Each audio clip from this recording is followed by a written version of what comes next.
करेगा खालसा आकी रहे न कोई। दरबार तो अपने होर स्थानों सारे ते नित पढ़ते हैं पर कला पढ़ना नहीं मिलता। कोशिश कई समझ करो खालसे का राज। मैं बेनती करांगा सुनो खालसे का राज उस दिन होना जिसे आप सारे खालसे बन गए जिसे गुरु के बारे में रिश्ता रखा।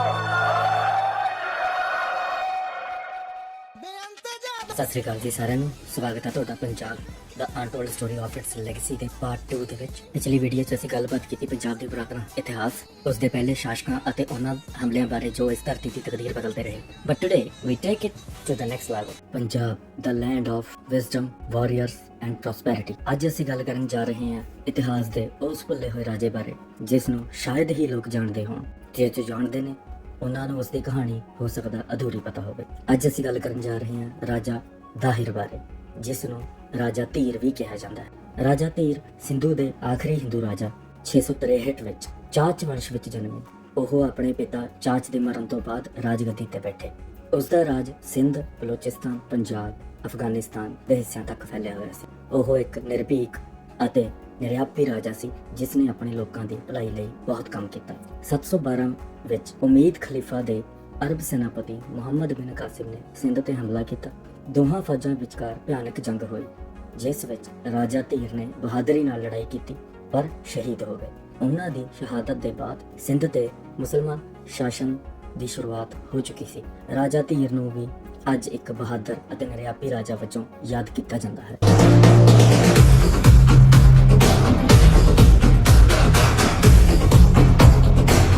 صاحب الجلالة الشاهي شاه اليمن المعظم أن تشرفوا يا صاحب الجلالة هذا البلد لزيارتكم الحبيبة। ਰਾਜਾ ਧੀਰ ਜੋ ਕਿ ਸਿੰਧੂ ਦੇ ਆਖਰੀ ਰਾਜਾ ਸਨ, ਉਹਨਾਂ ਨੇ 8ਵੀਂ ਸਦੀ ਵਿੱਚ ਮੁਹੰਮਦ ਬਿਨ ਕਾਸਿਮ ਦੀ ਅਗਵਾਈ ਹੇਠ ਆ ਰਹੀ ਅਰਬ ਫੌਜਾਂ ਦਾ ਬਹੁਤ ਡਟ ਕੇ ਮੁਕਾਬਲਾ ਕੀਤਾ।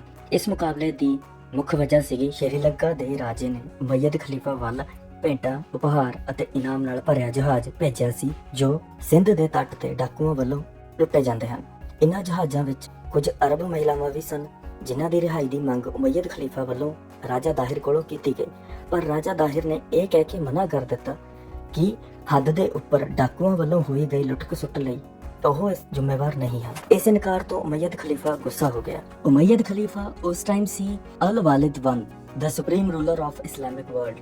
ਅਲ ਹਜਾਜ ਇਬਨ ਯੂਸਫ ਜੋ ਕਿ ਗਵਰਨਰ ਸੀ ਇਰਾਕ ਦੇ ਤੇ ਬਹੁਤ ਹੀ ਪਾਵਰਫੁਲ ਐਡਮਿਨਿਸਟ੍ਰੇਟਰ ਸੀ ਜਿਹਦੇ ਕੋਲੇ ਡਾਇਰੈਕਟ ਕੰਟਰੋਲ ਸੀ ਮਿਲਟਰੀ ਆਰਡਰਸ ਦਾ। ਟੈਕਨੀਕਲੀ ਕੰਪਲੇਂਟ ਸਭ ਤੋਂ ਪਹਿਲਾਂ ਅਲ ਹਜਾਜ ਇਬਨ ਯੂਸਫ ਦੇ ਕੋਲੇ ਹੀ ਗਈ। ਇਸਨੇ ਹੀ ਰਾਜਾ ਧੀਰ ਨੂੰ ਰਿਕਵੈਸਟ ਕੀਤੀ ਕਿ ਤੁਸੀਂ ਅਰਬ ਵੂਮਨਸ ਨੂੰ ਛੱਡ ਦਿਓ, ਤਾਂ ਰਾਜਾ ਧੀਰ ਨੇ ਰਿਫਿਊਜ਼ ਕਰ ਦਿੱਤਾ ਇਹ ਕਹਿ ਕੇ ਕਿ ਸਾਡਾ ਇਸ ਸਿਚੁਏਸ਼ਨ ਦੇ ਨਾਲ ਕਿਸੇ ਵੀ ਤਰੀਕੇ ਦਾ ਕੋਈ ਵੀ ਲੈਣ ਦੇਣ ਨਹੀਂ ਹੈ ਤੇ ਸਾਡਾ ਪਾਇਰੇਟਸ ਦੇ ਨਾਲ ਵੀ ਕਿਸੇ ਤਰੀਕੇ ਦਾ ਕੋਈ ਸੰਬੰਧ ਨਹੀਂ ਹੈ। ਜਿਸ ਤੋਂ ਗੁੱਸੇ ਹੋ ਕੇ ਉਸਨੇ ਮੁਹੰਮਦ ਬਿਨ ਕਾਸਿਮ ਨੂੰ ਫਾਈਨਲੀ ਆਰਡਰ ਦਿੱਤਾ ਕਿ ਉਹ ਜਾ ਕੇ ਸਿੰਧ ਦੇ ਉੱਪਰ ਹਮਲਾ ਕਰੇ। ਇਸ ਤਰ੍ਹਾਂ ਰਾਜਾ ਦਾਹਿਰ ਨੇ ਇੱਕ ਵਿਰੋਧੀ ਕਾਰਵਾਈ ਕੀਤੀ ਅਤੇ ਡਟ ਕੇ ਅਰਬ ਹਮਲਾਵਰਾਂ ਦਾ ਮੁਕਾਬਲਾ ਕੀਤਾ।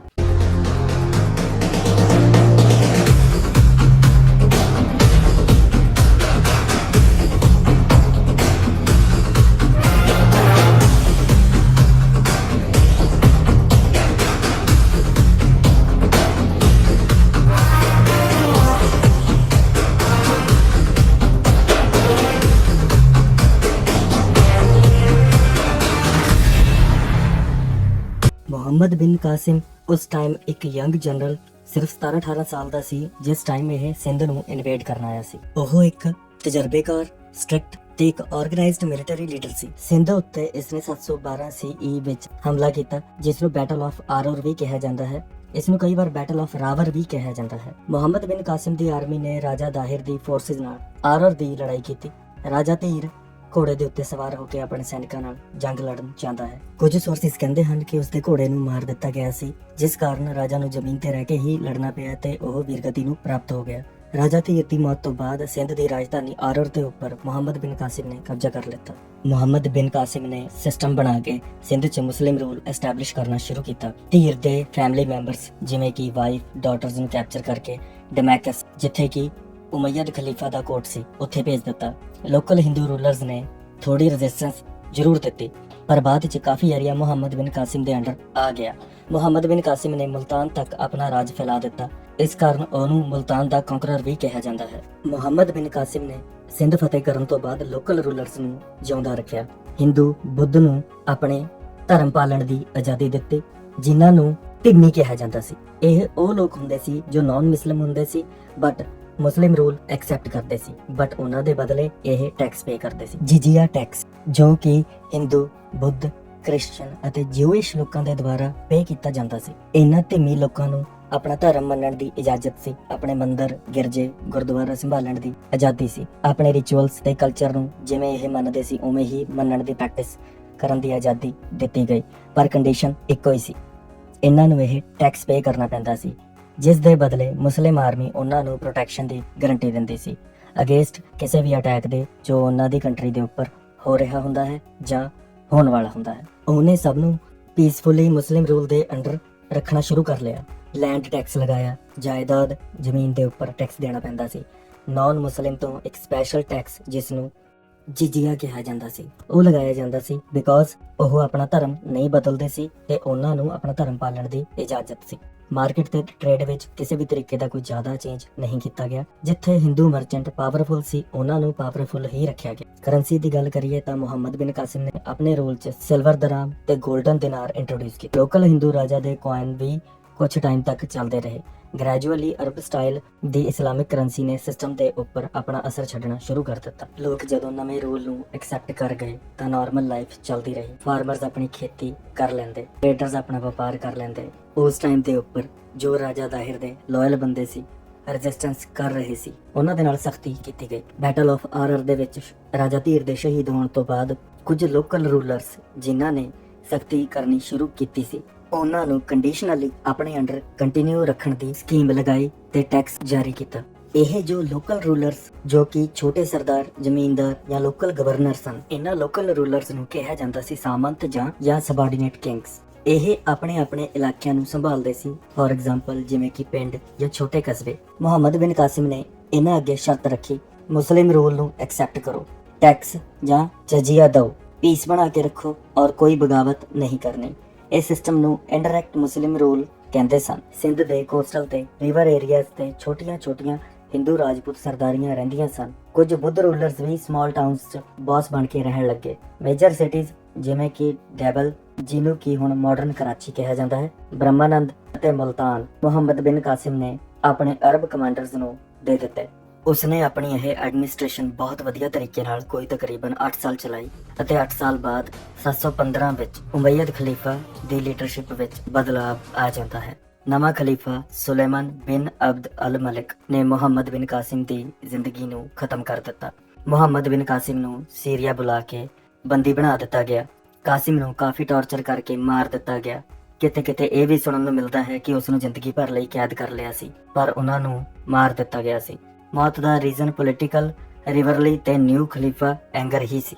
ਮੁਹੰਮਦ ਬਿਨ ਕਾਸਿਮ ਦੀ ਸ਼ਾਦੀ ਸਿੰਧ ਦੇ ਰਾਜਾ ਦੀ ਰਾਣੀ ਨਾਲ ਹੋਈ ਸੀ ਜਦੋਂ ਉਹ ਰਾਜਾ ਧੀਰ ਦੇ ਖਿਲਾਫ ਲੜ ਰਿਹਾ ਸੀ। ਮੁਹੰਮਦ ਬਿਨ ਕਾਸਿਮ ਦੇ 2 ਮੁੰਡੇ ਸਨ, ਅਬਦੁੱਲਾ ਅਤੇ ਅਮਰ। ਉਸਦੇ ਮੁੰਡਿਆਂ ਨੂੰ ਰਿਜੈਕਟ ਕਰ ਦਿੱਤਾ ਗਿਆ ਸੀ ਤੇ ਉਹ ਖਤਮ ਹੋ ਗਏ ਕਿਉਂਕਿ ਉਹਨਾਂ ਨੇ ਅਰਬ ਖਲੀਫਾ ਦੇ ਰੂਲ ਨੂੰ ਚੈਲੰਜ ਕਰਨ ਦੀ ਕੋਸ਼ਿਸ਼ ਕੀਤੀ ਸੀ। ਮੁਹੰਮਦ ਬਿਨ ਕਾਸਿਮ ਦੇ ਬਾਅਦ ਸਿੰਧ ਤੇ ਪੰਜਾਬ ਦੇ ਵਿੱਚ ਅਰਬ ਦਾ ਕੋਈ ਡਾਇਰੈਕਟ ਰੂਲ ਨਹੀਂ ਆਇਆ। ਖਲੀਫਾ ਨੇ ਆਪਣਾ ਕੰਟਰੋਲ ਖੋ ਦਿੱਤਾ ਤੇ ਲੋਕਲ ਰੂਲਰਸ ਨੇ ਆਪਣੇ ਇਲਾਕੇ 'ਚ ਕੰਟਰੋਲ ਕੀਤਾ।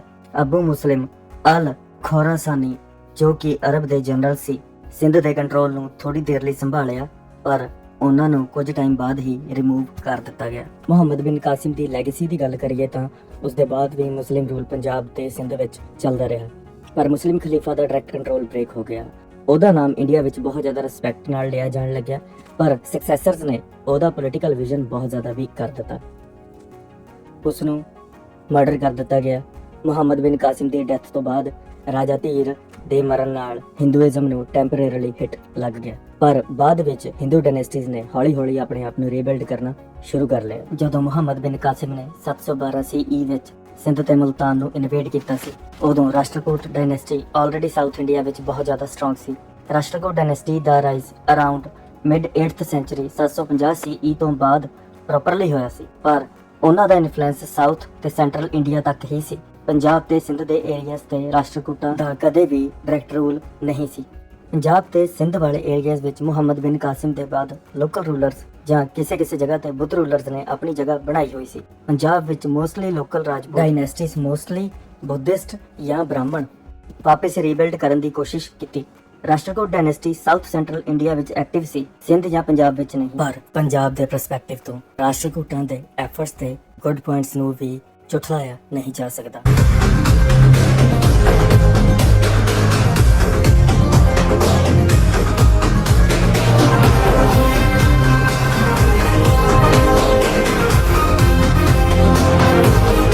ਕਲਚਰਲ ਪ੍ਰੀਵੈਂਸ਼ਨ ਦੀ ਇਨਡਾਇਰੈਕਟ ਮਦਦ। ਰਾਸ਼ਟਰਕੂਟ ਜਦੋਂ ਸਾਊਥ ਇੰਡੀਆ 'ਚ ਪਾਵਰਫੁਲ ਸੀ 8th to 10th ਸੈਂਚੁਰੀ ਤੱਕ, ਉੱਥੇ ਉਹਨਾਂ ਨੇ ਹਿੰਦੂ ਤੇ ਬੁੱਧਿਸਟ ਟ੍ਰੈਡੀਸ਼ਨਸ ਨੂੰ ਪ੍ਰੀਜ਼ਰਵ ਕੀਤਾ। ਪੰਜਾਬ ਦੇ ਲੋਕਾਂ ਨੂੰ ਵੀ ਇੱਕ ਮੋਰਲ ਬੂਸਟ ਮਿਲਦਾ ਸੀ ਕਿ ਉਹ ਆਪਣੇ ਧਰਮ ਅਤੇ ਕਲਚਰ ਨੂੰ ਬਚਾ ਕੇ ਰੱਖ ਸਕਦੇ ਹਨ। ਜਦੋਂ ਨਾਰਥ ਵੈਸਟ ਇੰਡੀਆ ਤੇ ਅਰਬ ਗਜਨੀਵਾਦ ਇਨਵੇਜ਼ਨਸ ਹੋ ਰਹੇ ਸੀ, ਸਾਊਥ ਇੰਡੀਆ ਦੇ ਰਾਸ਼ਟਰਕੂਟ ਨੇ ਆਪਣਾ ਏਰੀਆ ਸਟੈਬਲਾਈਜ਼ ਰੱਖਿਆ। ਇਹ ਸਟੇਬਿਲਿਟੀ ਨੇ ਨਾਰਥ ਵੱਲੋਂ ਪ੍ਰੈਸ਼ਰ ਥੋੜਾ ਘੱਟ ਕੀਤਾ, ਜਿਸ ਕਰਕੇ ਪੰਜਾਬ ਦੇ ਕੁਝ ਲੋਕ ਟੈਂਪਰੇਰੀ ਮਾਈਗ੍ਰੇਟ ਹੋ ਕੇ ਸਾਊਥ ਸਾਈਡ ਵੱਲ ਆ ਗਏ। ਰਾਸ਼ਟਰਕੂਟ ਰੂਲਰਸ ਨੇ ਧਰਮ ਦੀ ਫ੍ਰੀडम ਪ੍ਰਮੋਟ ਕੀਤੀ। ਇਹ ਕਨਸੈਪਟ ਲੇਟਰ ਪੰਜਾਬ 'ਚ ਸਿੱਖੀਜ਼ਮ ਦੀ ਟੀਚਿੰਗ 'ਚ ਰਿਫਲੈਕਟ ਹੋਇਆ। ਸਰਬੱਤ ਦਾ ਭਲਾ, ਜਿਸ ਦਾ ਮਤਲਬ ਸੀ ਸਭ ਦਾ ਭਲਾ ਹੋਵੇ। ਰਾਸ਼ਟਰਕੂਟ ਗੁਜਰਾਤ ਤੱਕ ਐਕਸਪੈਂਡ ਹੋਏ ਸੀ। ਗੁਜਰਾਤ ਪੰਜਾਬ ਨਾਲ ਟ੍ਰੇਡ ਰੂਟ 'ਚ ਲਿੰਕਡ ਰਿਹਾ। ਇੱਥੋਂ ਪੰਜਾਬ ਦੇ ਲੋਕਾਂ ਨੂੰ ਕੁਝ ਇੰਡਾਇਰੈਕਟ ਇਕਨੋਮਿਕ ਬੈਨੀਫਿਟ ਮਿਲੇ, ਜਿਵੇਂ ਗੁੱਡਸ ਐਕਸਚੇਂਜ, ਕਲਚਰਲ ਆਈਡੀਆ ਅਤੇ ਹੋਰ ਤਰ੍ਹਾਂ ਦੇ। ਪੰਜਾਬ ਵਾਲਿਆਂ ਨੂੰ ਰਾਸ਼ਟਰਕੂਟ ਸੀ ਸਟਰੋਂਗ ਮਿਲਟਰੀ ਤੇ ਪੋਲੀਟੀਕਲ ਰੈਜ਼ਿਸਟੈਂਸ ਇੱਕ ਮੋਟੀਵੇਸ਼ਨ ਤੇ ਇੱਕ ਇਨਸਪੀਰੇਸ਼ਨ ਵਰਗੀ ਹੀ ਸੀ। ਜੇ ਸਾਊਥ ਇੰਡੀਆ ਤੇ ਹਿੰਦੂ ਕਿੰਗਸ ਆਪਣੇ ਏਰੀਆਜ਼ ਨੂੰ ਬਚਾ ਕੇ ਰੱਖ ਸਕਦੇ ਸੀ, ਤੇ ਅਸੀਂ ਵੀ ਆਪਣਾ ਪੰਜਾਬ ਬਚਾ ਕੇ ਰੱਖ ਸਕਦੇ। ਇਸ ਟਾਈਮ ਪੀਰੀਅਡ ਦੌਰਾਨ, ਹਾਲਾਂਕਿ ਜੋ ਮੈਂ ਗੱਲ ਕਰ ਰਿਹਾ ਹਾਂ ਉਹ 700 ਤੋਂ ਲੈ ਕੇ 1100 CE ਦੇ ਵਿੱਚ ਦੀ ਗੱਲ ਕਰ ਰਿਹਾ। ਉਸ ਟਾਈਮ ਤੇ ਵਰਲਡ ਮੈਪ ਦੀ ਕੀ ਕੰਡੀਸ਼ਨ ਸੀ? ਏਸ਼ੀਆ ਦੀ ਗੱਲ ਕਰੀਏ ਤਾਂ ਇੰਡੀਆ ਵਿੱਚ ਪੰਜਾਬ, ਸਿੰਧ, ਗੁਜਰਾਤ, ਬੰਗਾਲ ਤੇ Deccan kingdoms divided like Rajput, Chauhan, ਸੋਲੰਕਨ, ਚਾਲੁਕਿਆਸ, ਰਾਸ਼ਟਰਕੂਟਸ ਐਕਸੈਟਰਾ। ਅਫਗਾਨਿਸਤਾਨ ਦੇ ਵਿੱਚ Ghaznavid empire, Ghaznavid based rule and regulations applied ਸੀਗੇ। ਈਰਾਨ ਦੇ ਵਿੱਚ ਅਗਰ ਆਪਾਂ ਗੱਲ ਕਰੀਏ ਪਰਸ਼ੀਆ ਦੀ, ਤਾਂ ਉੱਥੇ ਸਾਮਰਿਦ ਐਮਪਾਇਰ ਡਿਕੇ ਹੋ ਚੁੱਕਿਆ ਸੀ, ਗਜਨੀਵਾਦ ਨਾਲ ਹੀ ਮਰਜ ਹੋ ਰਿਹਾ ਸੀ। ਦੈਨ ਚਾਈਨਾ ਦੇ ਵਿੱਚ ਸੌਂਗ ਡਾਇਨੈਸਟੀ ਬਹੁਤ ਜ਼ਿਆਦਾ ਪਾਵਰਫੁਲ ਸੀ ਤੇ ਬਹੁਤ ਜ਼ਿਆਦਾ ਰਿਚ ਸੀ।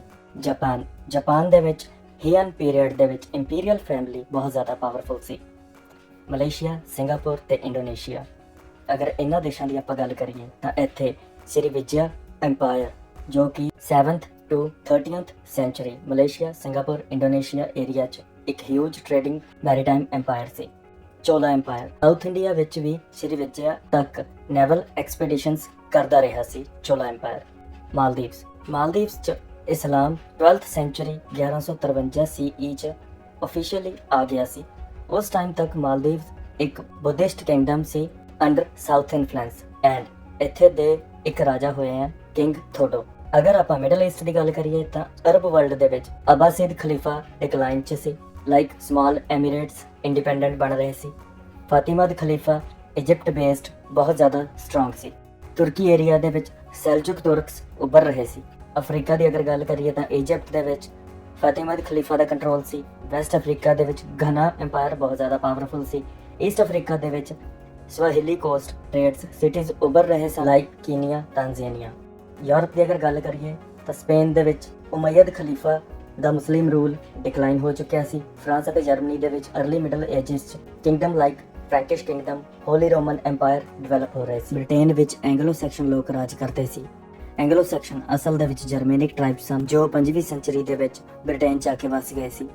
ਉਹਨਾਂ ਨੇ ਬ੍ਰਿਟੇਨ 'ਚ ਛੋਟੀਆਂ-ਛੋਟੀਆਂ ਰਿਆਸਤਾਂ ਬਣਾਈਆਂ, ਜਿਵੇਂ ਕਿ ਵੈਸੈਕਸ, ਮਰਸੀਆ, ਨਾਰਥ ਥੁੰਬਰੀਆ, ਈਸਟ ਅੰਗਲੀਆ।